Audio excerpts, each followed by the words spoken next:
First question, you have had a very diverse journey from films to television, reality TV, bold public opinions. What keeps you so fearlessly vocal in a world that often prefers silence? Okay, the answer for this is, madam, uh, as I come from a non-film background, which is termed as an outsider, I have realized that glamour was my first entry level into the film industry, starting from the modeling industry to the advertisement industry, then to the film industry.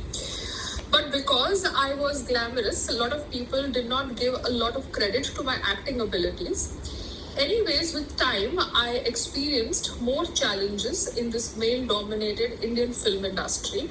And because of the male chauvinism, the ego battle between me and probably the co-star or the producer or the director was too much for me to handle, which led me into bad habits. But thankfully, with the grace of God, I have been blessed with a good partner who is a teetotaler, and I have continued my journey, which has comprised of films to reality TV to now even a lot of bold public opinions, because I believe that we live in India and not in Afghanistan. Democracy is the flavor of our country, and we need to keep that flavor alive. I may not be correct all the time, but I may not be wrong all the time. But I have a point of view as a woman in my country, and Bharatiya women are fearless. Bharatiya women are worshipped. It is always called Bharat Mata Ki Jai.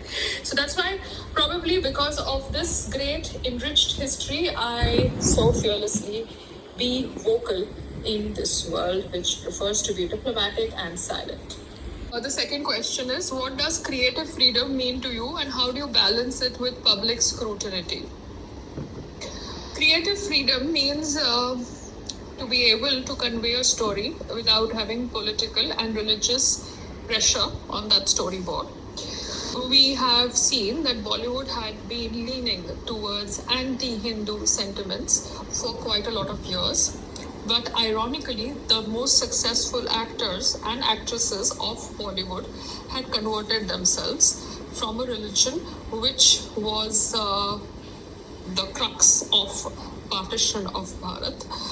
So, creative freedom means you should be able to tell your stories. Your stories can be inspired by true incidents. Your stories can be completely fictional. Your stories should obviously not break the law, but your stories, if have violence, nudity, or any kind of genre attached to it, it gets categorized as an adult project or as a universal project. But no creative freedom should be curtailed in a democratic country like India. So I believe that when biopics are made, a lot of political hue and cry happen when biopics are made on historical figures in my country. I noticed that a film was made on late Shri Indira Gandhi, and the creative freedom of the director and the actor was targeted by political fringes. But that should not happen in India, because creative freedom is what makes India India. In our country, we have the freedom to follow any religion. But we need to be even practical and analyze what kind of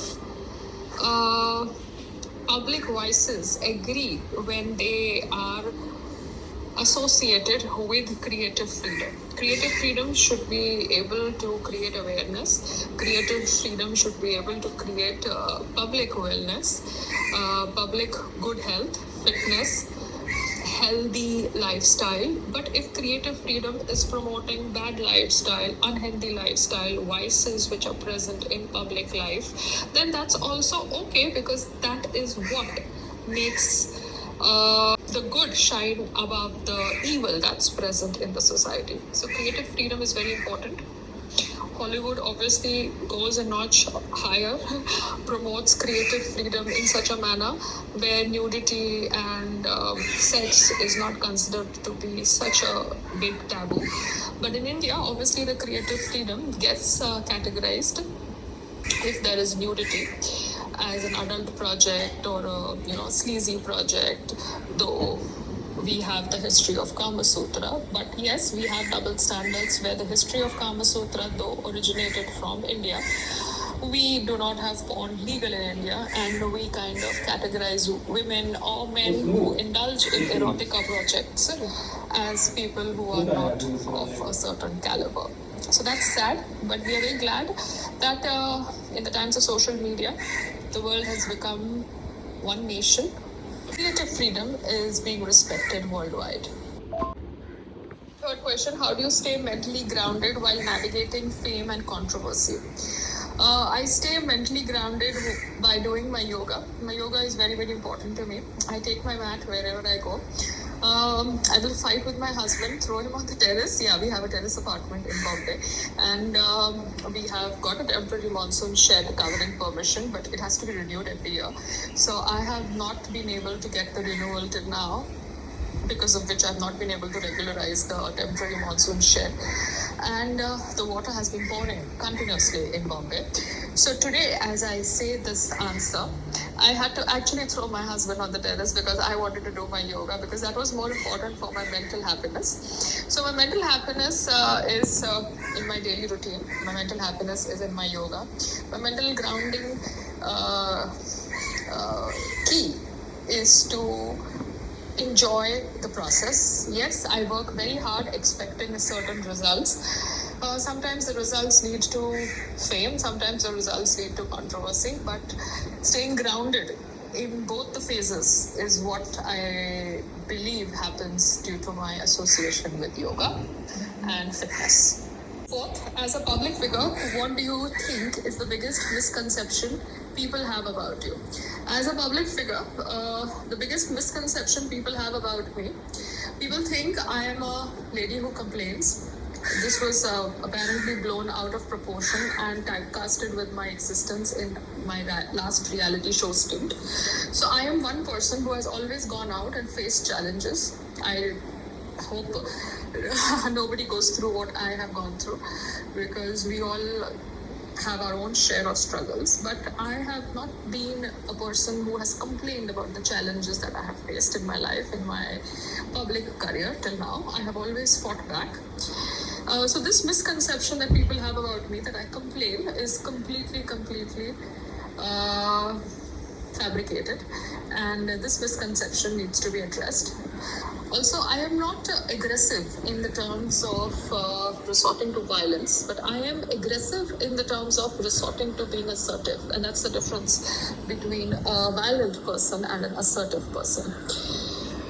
So this is the two biggest misconceptions people have about me, that I complain and I am aggressive leading to violence. I am aggressive leading to assertiveness. Being a woman, I believe that I live in this country and the constitution of this country has given me the power to express myself, my opinions and my views on everything that a man can express.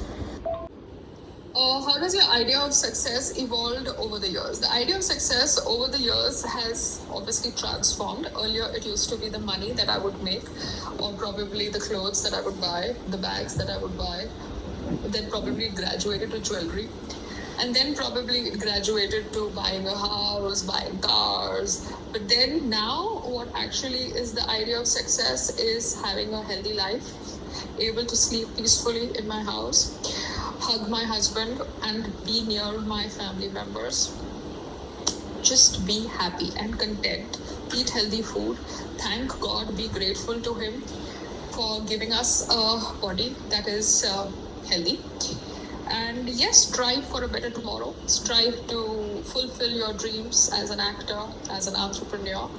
But yes, not get consumed by it. That would lead you to have an inner ego battle. What advice would you give to aspiring actors and content creators entering the space today? The Gen Z crowd, the way it's named, the aspiring actors, the content creators who have obviously got more, idea about social media in the times of AI, don't need to be guided or advised by me, who is obviously learning the ropes and trying to survive in this ever-evolving world of social media. and social media platforms. They are very smart enough to adapt and change and push for their dreams. But yes, I would advise them that though you are, a part of the artificial intelligence world, there is nothing like being rooted to your struggles. There is nothing like being rooted to your family. There's nothing like being rooted to your basic core, however successful you become. Because what actually keeps you going is your touch with reality. Your touch with reality happens when you are in constant touch with your family and your family group. A lot of people lose that connection when they come to Bombay, because Bombay, the place of Bollywood, the place of modeling, is very superficial, is very fake. And outsiders face a lot more challenge because they leave their families behind and come and sit in the city to make it. So, request to everybody is to keep in touch with your core value, your core family, and be healthy and fit to survive. Finally, what's one's value or belief you never compromise on, or no matter where life takes you? There is something called as character, there is something called as integrity. We all have our own moral compass to decide our own character and decide our own integrity. What is our truth, what is our side of the story is our reality. I would never like to compromise on my character or my integrity when it comes to achieving my life goals. But sometimes it takes two to tango. So I presume in my mind, in my subconscious, and in my present world, the decisions that I make where I am not intentionally hurting anybody to achieve my dreams is something I would be proud of as a value that I have.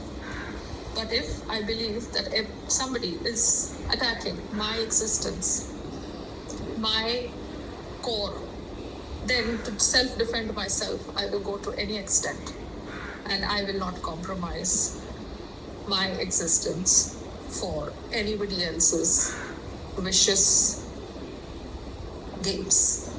So I have sent you all these answers. I think you can go to my website and download high resolution pictures. I'll check with my website backend team if they have an option where we can download high resolution pictures from my website itself. Okay, thank you so much for connecting. Looking forward for the interview.